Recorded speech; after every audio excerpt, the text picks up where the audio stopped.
Good morning, नमस्कार, जय हिंद। कैसे हो आप सब? आई होप अच्छे होंगे। इस लेक्चर में हम लोग बिहार बोर्ड 10th का एक चैप्टर है प्रोग्रेशन, उसमें अर्थमेटिक प्रोग्रेशन एक टॉपिक है, उसके कंसेप्ट को क्लियर करेंगे। ओके, लेक्चर स्टार्ट करने से पहले बता दो, जो इस चैनल पर नया है चैनल को सब्सक्राइब कर लो और बेल आइकन को प्रेस कर दो, और जिनको इस चैनल के बारे में पता नहीं है अभी तक उनको आप शेयर कर दो। और इन सारे कॉन्सेप्ट का PDF आपको टेलीग्राम पर मिल जाएगा। टेलीग्राम का लिंक आप डिस्क्रिप्शन में दिया हुआ है। ओके, चलिए लेक्चर को स्टार्ट करते हैं। देखिए, 10th का एक चैप्टर है अर्थमेटिक प्रोग्रेशन। प्रोग्रेशन कितने देंगे?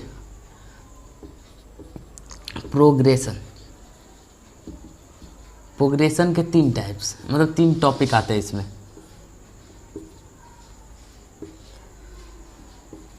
AP, GP और HP।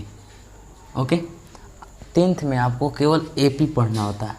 10th में क्या पढ़ना होता है आपको? केवल अर्थमेटिक प्रोग्रेशन। AP का इंग्लिश क्या होता है? Arithmetic progression.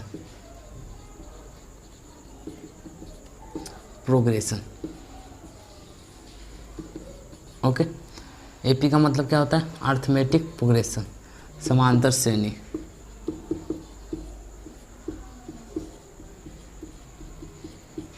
क्लियर हो गया? AP में क्या पढ़ना होता है? Arithmetic progression. अब देखिए, ये बेसिक चीज़ था। एक सेकेंड,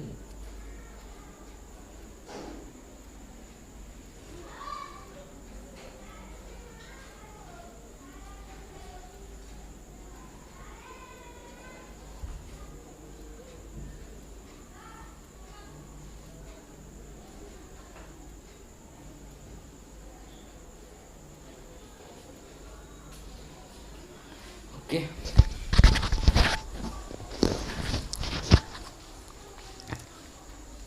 इसको हम लोग मिटा दे रहे हैं,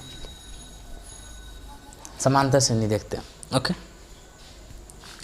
AP का मतलब क्या होता है? अर्थमेटिक प्रोग्रेशन, समांतर श्रेणी। देखिए, समांतर श्रेणी में 3 फॉर्मूले आपको 3 फॉर्मूले होते हैं। एक तो होता है AN पदों का योग। पहले आप देखें समांतर श्रेणी कैसा होता है। अब आपको एक श्रृंखला दे देगा, नंबर का आपको एक श्रृंखला दे देगा। जैसे मान लीजिए 1 3 5 7 डॉट डॉट डॉट इनफाइनाइट है, मतलब 20 पदों तक है। ओके, 21 पदों तक। ओके, ये जो श्रृंखला है नंबरों का, ये AP में होगा। और कंडीशन होता है AP में, जैसे मान लीजिए 1 2 3 4 5 6, ये भी AP में है। लेकिन 1 4 9 15 16 ये AP में है कि नहीं? ये AP में है, ये भी AP में है, लेकिन ये AP में नहीं है। ये हम कैसे नहीं है? इसका कंडीशन होता है। देखिए, AP के लिए हमें होना क्या क्या चाहिए? AP के लिए एक तो होता है सार्व अनुपात चाहिए। एक क्या चाहिए? सार्व अनुपात या सार्व अंतर।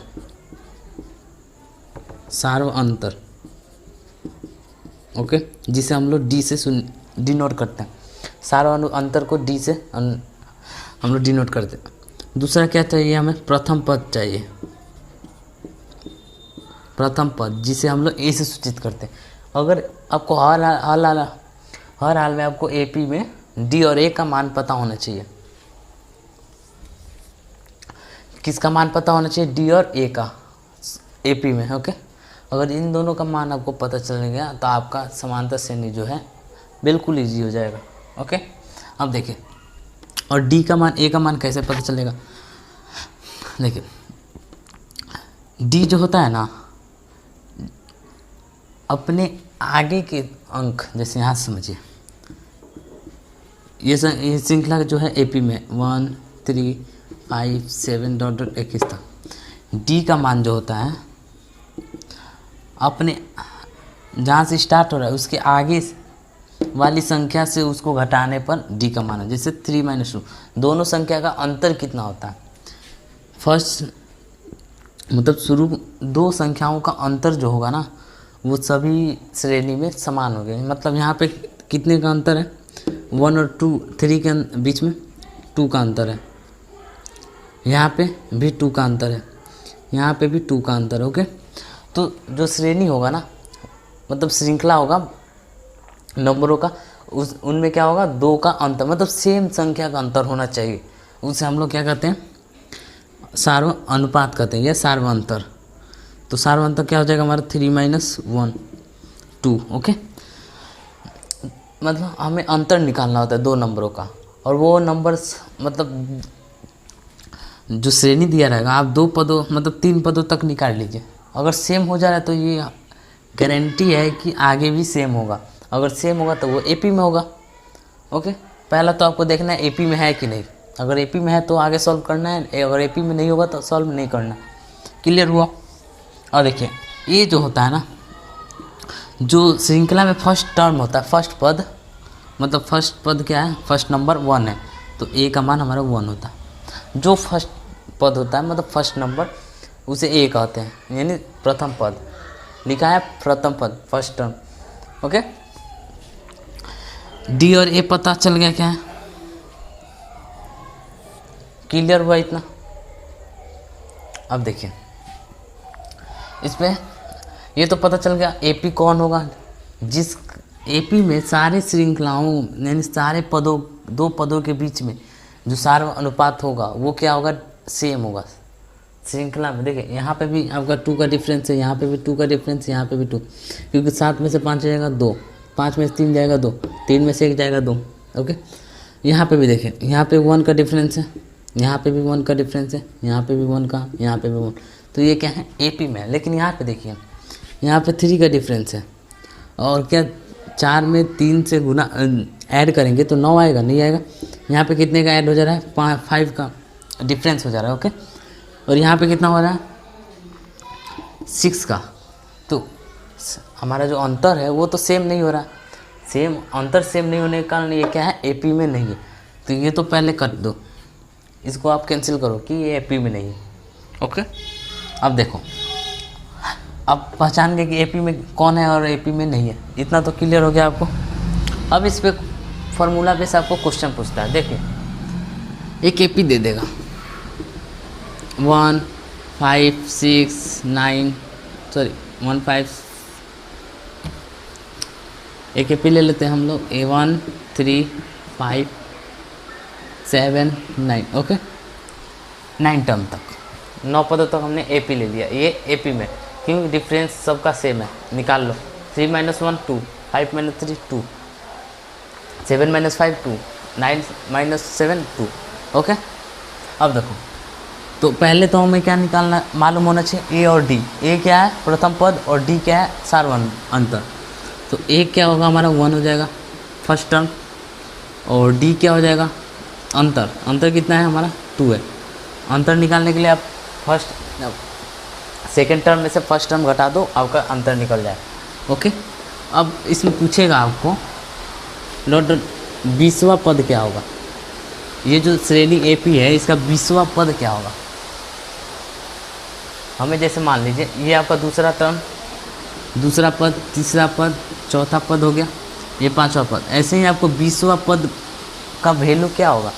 तो इसका एक फार्मूला होता है, nवां पद equal to A + n - 1 × d। ये फार्मूला है। ओके, nवां पद निकालने का फार्मूला। nवां पद हमारा क्या है, n का वैल्यू क्या है यहाँ पे हमारा 20 है। क्यों, क्योंकि 20 का वैल्यू निकालना है। ये फार्मूला है, आप नोट डाउन कर लेना। ओके, अब देखो ये फार्मूला हो गया, हमारा 20वां पद निकालना है। तो 20वां पद हमारा A20 हो जाएगा। ए का वैल्यू हमें पता है 1 + n का मान कितना हो गया, 20 हो गया, A - 1 × d का वैल्यू कितना था 2। ओके, A20 = कितना हो जाएगा 1 + 20 - 1 19 × 2, और इसको क्या लिख दें 1 + 19 दूना 38, 1 39। ओके, ये क्लियर हो ना।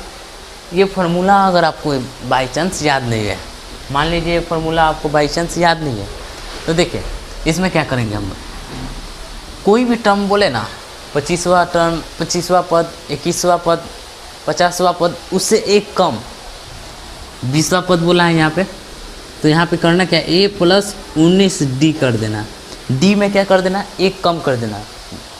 किससे कम करना है, जो पद दिया होगा, मतलब जॉन, मतलब 20वां पद दिया है आपको निकालना है, 20वां पद आपको निकालना है, तो 20वां पद निकालना है तो उससे एक कम 19 से आपको d, मान लीजिए 50वां पद निकालना है तो 50 से कम 49, ओके, 49 से d, जो पद निकालना होगा उससे एक कम लेकर हम लोग d में मल्टीप्लाई कर देंगे। क्लियर हो गया।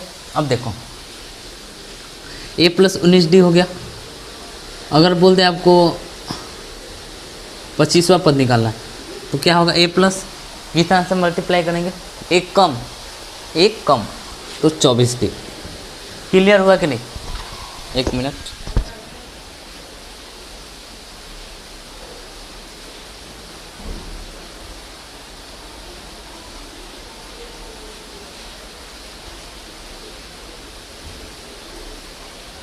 इतना तो क्लियर हो गया।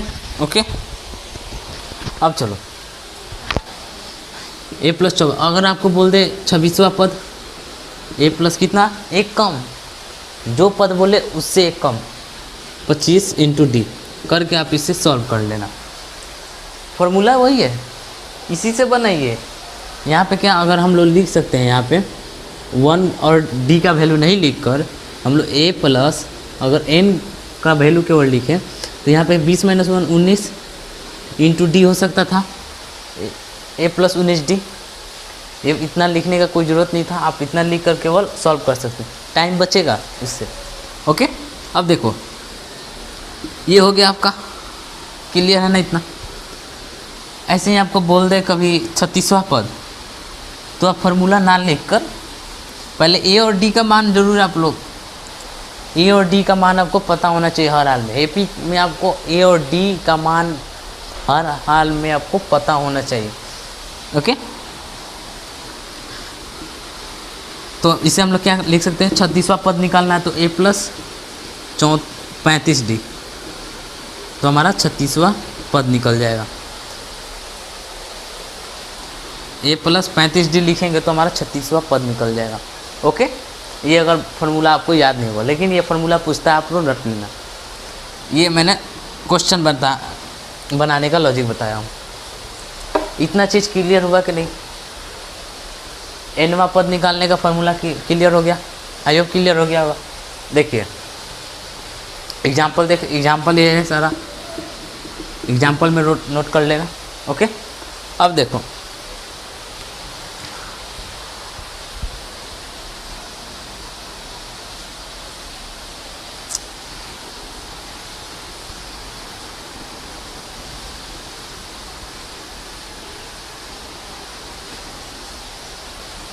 अब देखो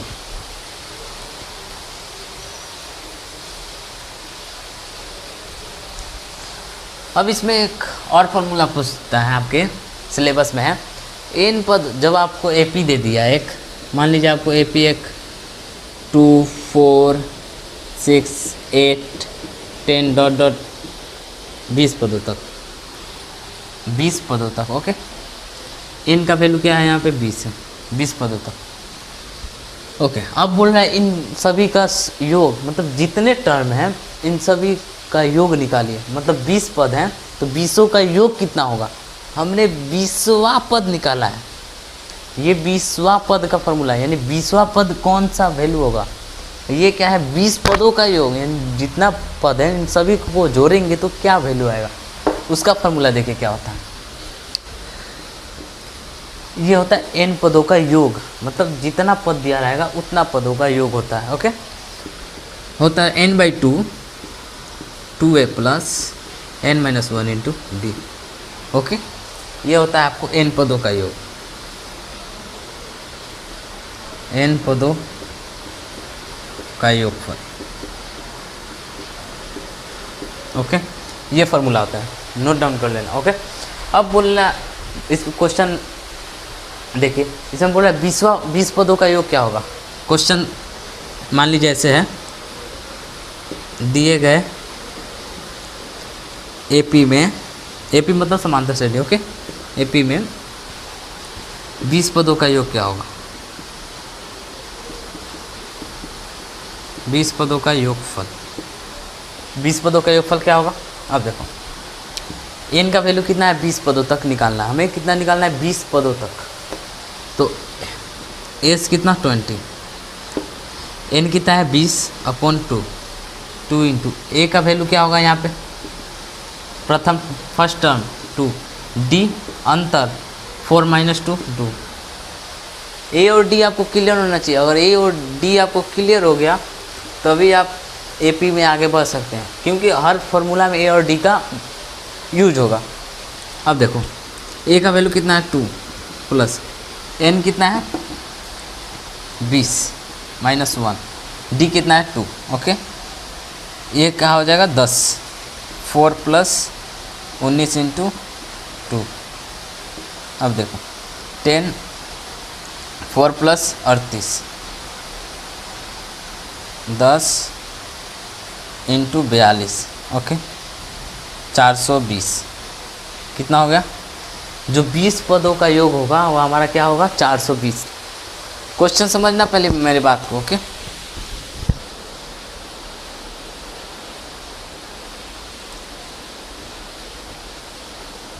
समझ गए मेरी बात को? देखिए इन पदों का योग क्या होगा? 20 पदों का योग क्या हो गया हमारा? 420। सबसे ज़्यादा क्वेश्चन आपका ये पूछता है बिहार बोर्ड के एग्ज़ाम में, और हर साल पूछता है आपके एग्ज़ाम में, ओके। तो या और ये पूछता है 2 मार्क्स में, ये सारे क्वेश्चन 2 मार्क्स में पूछते हैं। लेंगे इतना क्लियर हो गया कि इतना क्लियर हो गया ना? देखिए एक और क्वेश्चन पूछता है आपके एग्ज़ाम में, आपके बोर्ड एग्जाम में एक तरह का और क्वेश्चन पूछता है। यहाँ पे दिख रहा है ना? आई होप दिख रहा होगा। चलिए देखिए क्वेश्चन देगा आपको, एपी का छठा पद, 5वां पद 10 है, 5वां पद 10 है, सुनना मेरी बात को, और 6वां पद 12 है। तो आप ए और डी का मान बताएं, डी का मान बताएं। ए और डी क्या? ए प्रथम पद, डी समानुपात, ओके। अब देखो यहाँ पे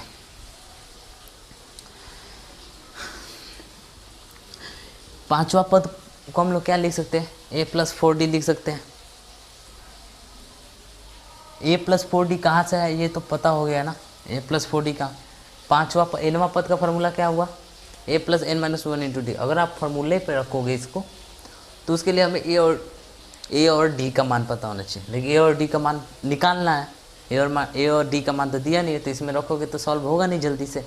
लेकिन तो 5वां पद को हम लोग क्या लिख सकते हैं? a + 4d। इससे समझ में आया ना? ये वाला मेथड, ये वाला तरीका बेस्ट तरीका, ओके। टाइम भी बचेगा आपका। a + 4d कितना दिया हमारा? 10 दिया वैल्यू, ओके। इसको इक्वेशन फर्स्ट ले लो। छठा पद कितना दिया आपका? a + 5d लेते हैं, एक कम। छठा पद को क्या ले सकते हैं हम लोग? a + 5d। कितना दिया वैल्यू हमारा? 12। इसको हम लोग इक्वेशन सेकेंड ले लेते हैं। अब देखो दो इक्वेशन को सॉल्व कैसे किया जाता है, अगर आप जानते हो तो बढ़िया है, लेकिन नहीं जानते हो तो प्लेलिस्ट में वीडियो है 2 चर वाले रैखिक समीकरण, ओके, उसको जाकर चेक करो। वहाँ पे मैंने बताया है कि 2 चर वाले रैखिक समीकरण में आपको केवल यही 2 इक्वेशन को सॉल्व करना होता है, ओके, अलग अलग मेथड से। तो वहाँ पे आप अच्छे से जान जाओगे, ओके। देखो इसको सॉल्व कैसे करेंगे? पहले तो साइन चेंज करेंगे कि जो कटना होगा वो कट जाएगा, सेम जो होगा वो कट जाएगा। तो देखो a ± सेम है, कट गया। इसको क्या लिख सकते हैं? माइनस का 5d प्लस का d 4d लिख सकते हैं इसको। ये जो माइनस होता है ऊपर आके मल्टीप्लाई हो जाता है, ये माइनस ऊपर आके मल्टीप्लाई हो जाता है। इतना आपको बेसिक चीज़ें मालूम होनी चाहिए। अब देखो माइनस का 12 प्लस का 10 हो सकता है यहाँ पे। माइनस का 5d प्लस का 4d क्या हो जाएगा? माइनस का d, ओके। और माइनस का 12 प्लस का 10 कितना हो जाएगा? माइनस का 2 प्लस माइनस का d का वैल्यू क्या हो जाएगा? प्लस का 2। और d का वैल्यू आप कोई एक समीकरण में रखोगे ना तो a का मान पता होगा। हम डी का मान समीकरण 1 में रखते हैं। समीकरण 1 में डी का मान रखने पर, ओके देखो समीकरण ए में डी का मान रखेंगे तो क्या होगा, a + 4 × 2 = 10, a + 8 = 10। क्लियर हो गया। 8 उधर जाके माइनस में हो जाएगा, 10 - 8, a का वैल्यू क्या हो जाएगा 2, a का भी वैल्यू 2 हो गया और d का वैल्यू भी 2 हो गया। a और d का मान पता चल गया। ऐसे ही आपको क्वेश्चन 2 मार्क्स से पूछता है आपके बोर्ड एग्जाम में, ओके। मेरे हिसाब से जो आपके सिलेबस में था कॉन्सेप्ट मैंने वो डिटेल से बता दिया, ओके। अगर कोई छोटा मोटा कॉन्सेप्ट होगा तो उसको मैं क्वेश्चन में क्लियर कर दूंगा, ओके। चलिए इसी के साथ लेक्चर को ख़त्म करते हैं। जो इस चैनल पर नया है चैनल को सब्सक्राइब कर लेना। इसका PDF मैं डाल दूंगा टेलीग्राम पे, डिस्क्रिप्शन में लिंक होगा टेलीग्राम का, वहाँ से आप लोग जाकर डाउनलोड कर लीजिएगा। चलिए मिलते हैं अगले वीडियो में। अगर जो स्टूडेंट बिहार बोर्ड के हैं उनको आप शेयर भी कर दिया करो, आप शेयर नहीं करते, ओके। और वीडियो को लाइक कर देना। जय हिंद, जय भारत, वंदे मातरम। मिलते हैं अगले वीडियो में।